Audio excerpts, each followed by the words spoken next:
regulatory is so tied into each round. It's a long game for a lot of people, right? And engaging, even if it's just a little bit in the beginning, just to understand what are those hurdles going to be. But not only that, what levers can I pull to essentially make my path to market a little bit shorter or a little bit easier, or what can I absolutely not avoid? And that way you look really smart when you go to your investors where you're like, no one else can get, like, this is the fastest path to market, or I've already considered all these options. And even if you're not like doing all the hard work of putting everything together at that point in time, you at least have it all laid out ahead of you. And I think engaging in somebody who can actually workshop that with you is so important, because there's a lot of people I meet who essentially said, "Oh, this consultant said it's this way and it has to be this way." And there's a Right. lot of things that you can do, yeah, that it may affect if you're, yeah, 510K, 510K exempt. If you want to actually, it may even shift your device class based on what features you put in there.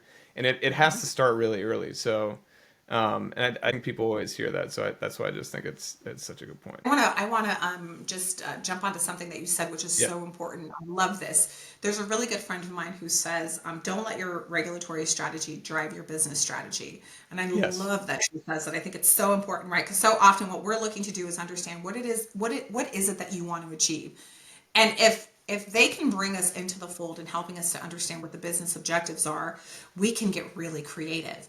And you just said something that I love, which is so prevalent in these companies who are developing software as a medical device, or devices that have software in a medical device, right? Feature sets. There are these lines, there are these wonderful levers that we can pull to allow us to remain on one side of the coin or the other versus features. But let's be smart about your commercial objectives in parallel, Hmm. right?